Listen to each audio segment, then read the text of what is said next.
گزشتہ جمعے کو درود پاک کے فضائل کے حوالے سے بات ہوئی تھی۔ آج چند ایک اور اوراد و وظائف ورد وظیفے ان کے حوالے سے میں آپ کے گوش گزار کر اللہ تعالیٰ نے نبی کریم علیہ السلام کو یہ حکم ارشاد فرمایا کہ آپ کو یہ معلوم ہونا چاہیے کہ اللہ کے سوا کوئی معبود نہیں ہے، اور آپ اپنے گناہوں کی بخشش مانگیں، اور آپ مومنین اور مومنات کے لیے بھی گناہوں کی بخشش مانگیں، اور اللہ تعالیٰ آپ کا دن کو پلٹنا اور رات کو آرام کرنا اس کو جانتا ہے۔ مطلب یہ ہے کہ آپ کی دن کی ایکٹیویٹی ہو یا رات کی ایکٹیویٹی ہو، رب سے کوئی چیز مخفی نہیں ہے۔ دن اور رات آپ کا رب کے سامنے ہے، اللہ اس کو جانتا ہے۔ اس میں بہت ساری چیزیں امت کی تعلیم کے لیے، وگرنہ ایک نبی کائنات میں سب سے کامل یقین والا ہوتا ہے اس ذات کے اوپر۔ کائنات میں سب سے کامل اور اکمل یقین جس کا ہوتا ہے وہ وقت کا نبی ہوتا ہے، جو اپنے رب کو مانتا ہے اور رب کی معبود ہونے پہ اور اس کے مسجود ہونے پہ سب سے زیادہ کامل اور اکمل یقین کرنے والا جو آدمی ہوتا ہے اس دور کا نبی ہوتا ہے۔ تو اس لیے یہ آپ کے ذریعے امت کو تعلیم دی گئی ہے کہ امت کے لوگوں آپ کو یہ ذہن نشین رکھنا چاہیے کہ رب کے سوا کوئی معبود نہیں ہے۔ اور پھر ارشاد فرمایا واستغفر لذنبک، اب اپنے گناہوں کی معافی مانگیے، اللہ سے توبہ استغفار کیجیے۔ ضمناً میں آپ کی گوش گزار کر دوں، اہل السنہ میں شافعی، مالکی، حنبلی، حنفی، سارے کے سارے یہ چاروں جو آپ رنگ ہیں یہ سارے کے سارے اس میں آ جاتے ہیں۔ اہل السنہ کا متفقہ یہ عقیدہ ہے کہ وقت کا نبی گناہوں سے پاک ہوتا ہے، وقت کا نبی اس سے گناہ سرزد نہیں ہوتا، اس کی شخصیت، اس کا کردار، اس کا گفتار نکھرا ہوا ہوتا ہے، اور یہ اس لیے بھی ہوتا ہے تاکہ کوئی آدمی یہ پوائنٹ آؤٹ نہ کر سکے۔ اس لیے وقت کے نبی کا جو کردار ہوتا ہے نا وہ بالکل صاف شفاف ہوتا ہے۔ تو اب اگر کردار صاف اور شفاف ہے تو پھر استغفار کو حکم کیوں دیا گیا ہے؟ استغفار کا حکم حضور کے لیے بلندی درجات کا باعث ہے، حضور کے لیے بلندی درجات کا باعث ہے، اور مومنین کے لیے حضور کا شفاعت کرنا یہ شفاعت ہے۔ یہ کیا ہے؟ شفاعت ہے۔ اس لیے حضور نبی پاک علیہ الصلوۃ والسلام کے ذریعے سے امت کے افراد کو یہ تعلیم دی گئی ہے کہ وہ توبہ استغفار کریں اور نبی کریم علیہ السلام ان کے حق میں شفاعت کریں۔ اور پھر اللہ تعالیٰ نے ارشاد فرمایا تمہارا دن اور رات یہ اللہ کے سامنے ہے، اللہ تعالیٰ ان کو جانتا ہے۔ لا الہ الا اللہ یہ ایک وہ عظیم ورد اور وظیفہ ہے جو پہلا سٹیپ ہے آپ کے صراط مستقیم کا اور جنت میں داخلے کا، اور وہ خوش نصیب آدمی کہ جس کے آخری کلمات یہ ہوں، یعنی سانس اکھڑتے ہوئے اس کی زبان پہ کلمہ جاری ہو گیا ہو تو میرے پاک نبی نے ارشاد فرمایا وہ بندہ جنتی ہے۔ یعنی اتنا اس کا پختہ اعتقاد اور ایمان اور یقین ہے کہ اتنے سخت حالات میں بھی وہ وحدہ لا شریک ذات جو ہے اس کو نہیں بھولا ہے۔ تو اب اللہ تعالیٰ مہربانی فرمائے گا، اس لا الہ الا اللہ کی برکت سے اللہ تعالیٰ اس کو جنت میں جگہ دے گا۔ اور حضور نبی کریم علیہ السلام اس لیے نا لا الہ الا اللہ کے بارے میں ایک حدیث پاک ہے، افضل الذکر لا الہ الا اللہ، افضل ترین ذکر کیا ہے؟ لا الہ الا اللہ کا ذکر ہے۔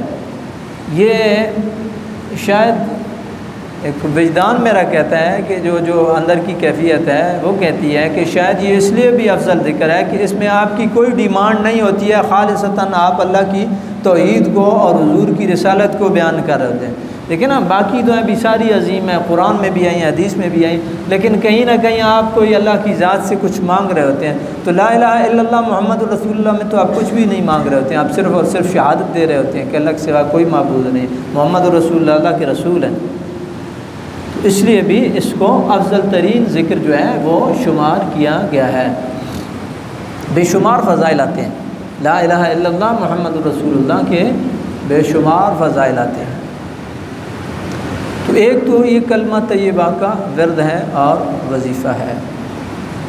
اور ایک اور بات تنبیہ کے طور پہ، آپ نے اپنی زندگی میں تجربہ کیا ہوگا کہ آپ نے جو بھی رب سے مانگا اللہ تعالیٰ نے آپ کو کسی نہ کسی ناج پہ جا کر کے وہ عطا کر دیا۔ آپ نے اللہ تعالیٰ سے اولاد مانگی، اللہ نے مہربانی کر دی۔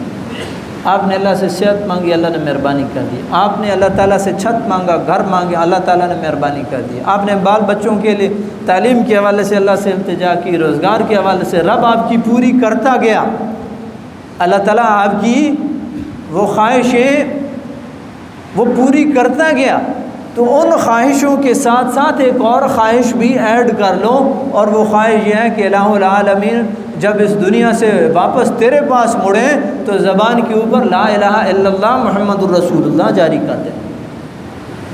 یہ ایک اور بھی ایڈ کر لیں تو جہاں اتنی پوری ہوئی ہیں وہاں رب یہ بھی مہربانی فرما دے گا۔ جہاں اتنی پوری ہوئی ہیں وہاں رب العالمین یہ بھی مہربانی فرما دے گا۔ اور اس کے ساتھ ایک اور بات کو میں ریلیٹ کر کے بات کو آگے بڑھاتا ہوں۔ میں نے ایک کتاب میں پڑھا تھا، حوالہ میرے ذہن سے نکل گیا لیکن بات کا مفہوم ذہن پہ نقش ہو گیا کہ آخری وقت کلمے کا زبان پہ جاری ہونا، اس کا ایک بہت گہرا تعلق آپ کی اذان کے جواب کے ساتھ ہے۔ یہ جو اذان ہوتی ہے نا اور آپ جواب دیتے ہیں، تو جو بندہ اس پہ استقامت اختیار کرتا ہے نا اذان کے جواب پہ، اللہ رب العالمین مہربانی فرمائے گا تا دم واپسی اس کی زبان پہ لا الہ الا اللہ محمد رسول اللہ جاری کر دے گا۔ یہ بات بڑی دل پہ بیٹھی، نقش ہو گئی، حوالہ ذہن سے نکل گیا، لیکن بات اتنی گہری تھی کہ وہ ذہن سے نہ نکل سکی۔ تو اس لیے یہ عادت بنائیں، اللہ سے جہاں مانگیں وہاں اسباب بھی بروئے کار لائیں، اور جہاں بھی اذان کی آواز آپ کے کانوں میں پڑے آپ اس کے جواب دینے کی کوشش کریں، بلکہ جواب دیں، کیونکہ یہ سنت مصطفیٰ صلی اللہ علیہ وآلہ وسلم ہے۔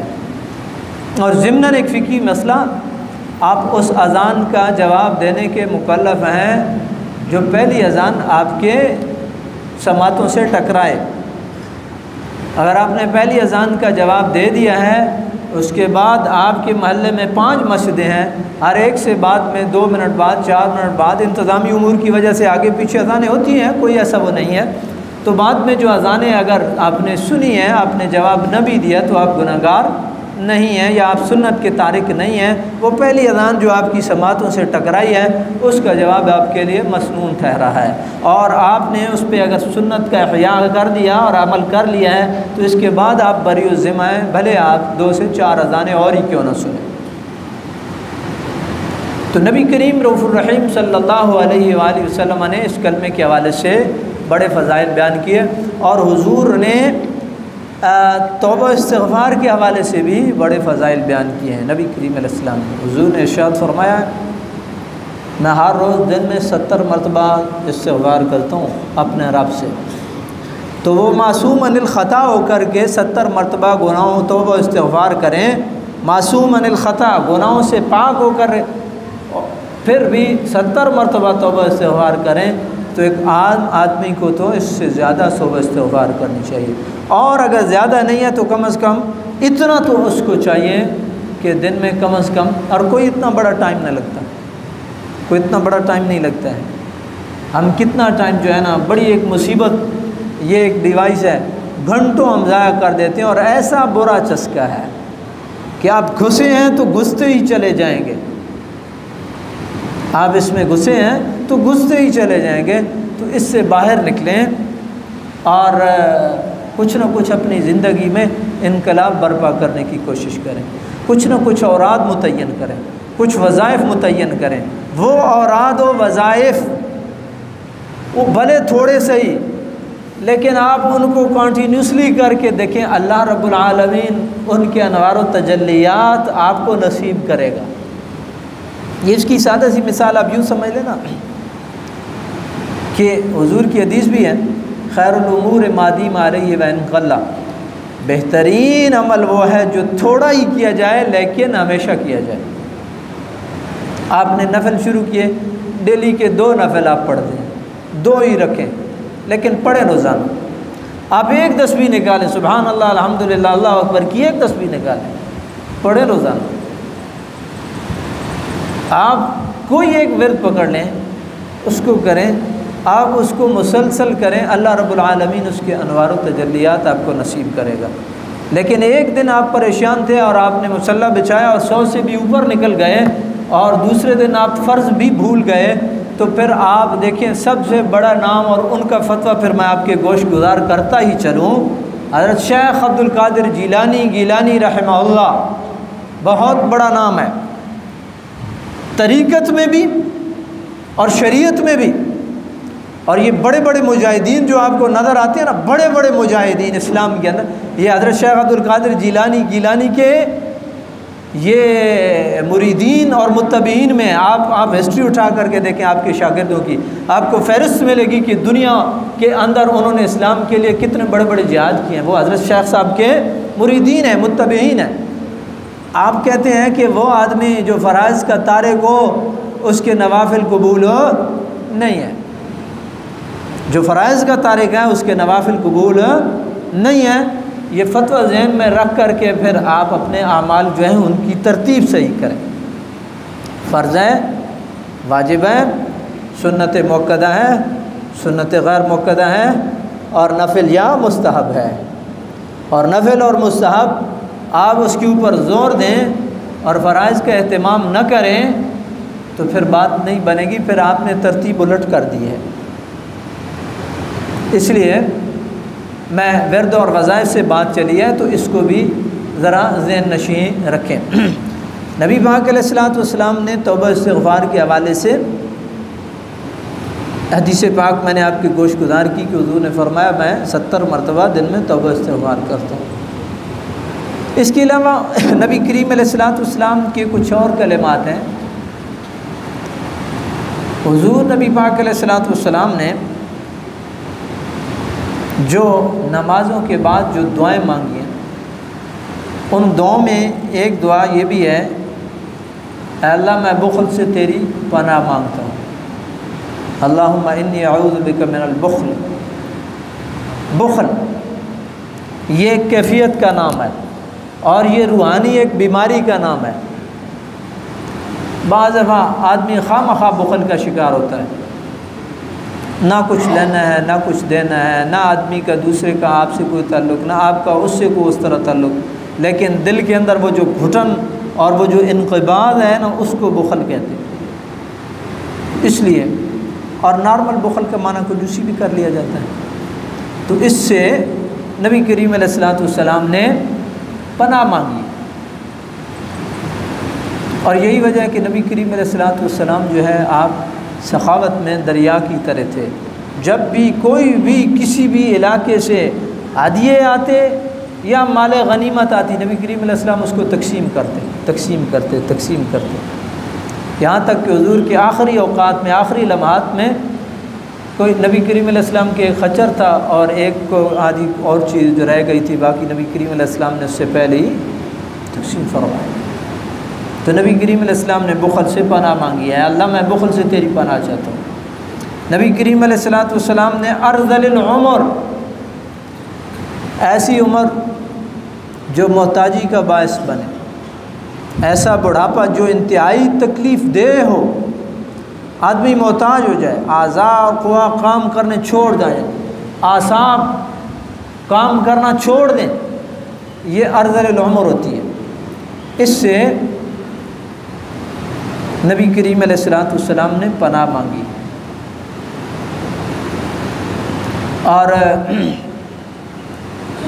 ایک اور ضمن بات میں آپ کی گوش گزار کر رہا ہوں کہ تقدیر کے اوپر آپ کا تو بس نہیں ہے، میرا بھی بس نہیں ہے، ہم میں سے کسی کا بس نہیں ہے۔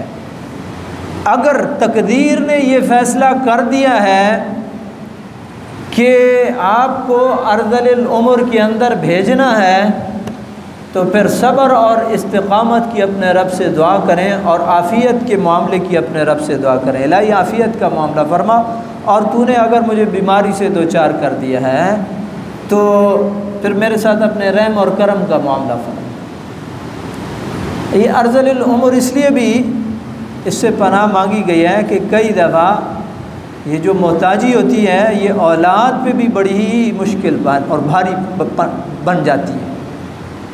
اولاد جس کو آپ نے خون پسینہ دے کر کے پالا پوسا ہے، کئی دفعہ وہ بھی دعا مانگ رہے ہوتے ہیں کہ الہ العالمین اب والد صاحب کو پردہ دے دے۔ اور میں نے اپنے کانوں سے سنا ہے، یہ کوئی ایسا نہیں ہے کہ میں کوئی فرضی بات کر رہا ہوں، میں نے اپنے کانوں سے سنا ہے۔ اپنے رب سے استقامت کی دعا مانگیں، اور یہ توقع رکھیں کہ جس رب نے یہ آزمائش ڈالی ہے تو یار آپ اگر ان کی خدمت کر گئے نا تو آپ کی کئی نسلیں سنوریں گی، اور اگر آپ اپنے کاروبار کو، آپ اپنی نوکری کو، آپ اس کو پیارا کر گئے نا، آپ اپنی نیند کو پیارا کر گئے، نوکری کو پیارا کر گئے، کاروبار کو پیارا کر گئے، تو وقتی تو وہ آپ کو وہ نظر آئے گا، چارم اس کے اندر نظر آئے گا، لیکن آگے چل کے تباہی ایسی مقدر ٹھہرے گی کہ آپ جیسے لاکھوں ذہین جو ہے اس دنیا میں رلے ہیں، اور انہوں نے در در کی خاک چھانی ہے، جن کی پیچھے دعا شامل حال نہیں تھی، بڑے بڑے ذہین کاروباری، تجارت والے، عہدوں والے رلے ہیں، اور ماڑے سے ماڑا بندہ جس کے پیچھے اپنے والدین کی دعا، رب العالمین اس کو فرش سے اٹھا کے عرش پہ لے گیا۔ اس لیے اگر تقدیر نے آپ کو یہ دن دکھلا دیا ہے تو پھر اپنے رب سے استقامت کی دعا مانگو، الہ العالمین مجھے ان بزرگوں کی خدمت کا موقع دے، توفیق دے، قبول فرما، کوئی ایسی لغزش نہ ہو جائے، کوئی ایسی کمزوری نہ ہو جائے جس کی وجہ سے ان کا دل دکھے۔ اسی لیے قرآن میں جو کہا گیا وَلَا تَقُلْ لَهُمَا أُفٍّ وَلَا تَنْهَرْهُمَا وَقُلْ لَهُمَا قَوْلًا كَرِيمًا، اف نہ کہیں یعنی ناگواری کا اظہار نہ کریں، اس سے مراد یہ ہے کہ ناگواری کا اظہار نہ کریں، اور سخت لہجہ بھی اختیار نہ کریں۔ لا تنہرہما کا مطلب یہ سخت لہجہ اختیار نہ کریں۔ بزرگ ہیں، بات سمجھ نہیں آ رہی ہے، ایک دفعہ آپ نے بتایا نہیں بات سمجھ آ رہی ہے، دوسری دفعہ بتایا نہیں سمجھ آ رہی ہے، کوئی بات نہیں ہے، آپ کوشش کریں جب اس طرح کا کوئی معاملہ ہو جائے آپ ٹیکنیکل طریقے سے چیزوں کو ہینڈل کریں، ان کی توجہ ڈائیورٹ کرنے کی کوشش کریں، بجائے اس کے کہ وہ وہی بات ریپیٹ کریں، آپ ذرا تھوڑا سا حکمت سے جو ہے وہ معاملات کو آگے چلائیں۔ دیکھیں نا، ایک بچہ ہے، اس کے ہاتھ میں چھری آ گئی ہے، آپ زبردستی سے اس کے ہاتھ سے چھری لیں گے، وہ چیخے گا، چلائے گا، آپ کے ساتھ وہ سختی کرے گا، لیکن آپ نے چھری سے پہلے چھوٹی سی گاڑی جو ہے نا وہ جو پاس پڑی تھی وہ لے کر کے اس کے ہاتھ میں دے دیا، آرام سے وہ اس گاڑی کے ساتھ کھیلنا شروع کر دے گا، اور چھری آپ اس کے ہاتھ سے آرام سے لے لیں گے۔ بزرگوں کی مثال بھی ایسی ہے، ایک بات پہ وہ بضد ہیں، اڑ گئے ہیں، آپ ان کی توجہ ڈائیورٹ کر دیں، دوسری طرف آپ کی توجہ لے جائیں۔ تو برادران اسلام، یہ وہ موقع ہوتے ہیں جہاں آپ ان کی دعائیں سمیٹ رہے ہوتے ہیں۔ تاہم نبی کریم علیہ الصلوۃ والسلام نے اس بات سے پناہ مانگی ہے کہ اے اللہ، وہ بڑھاپا ارذل العمر اور وہ بڑھاپا جو محتاجی کا باعث بنے، اس سے میں تیری پناہ چاہتا ہوں۔ یقیناً حضور کی ان دعاؤں میں بڑا اثر ہے، تاہم اگر تقدیر غالب آ ہی جائے تو صبر اور استقامت شرط اولین ہے۔ اللہ رب العالمین کی بارگاہ میں یہ دعا ہے، اللہ تعالیٰ کی ذات ہمیں استقامت نصیب فرمائے، آمین یا رب العالمین۔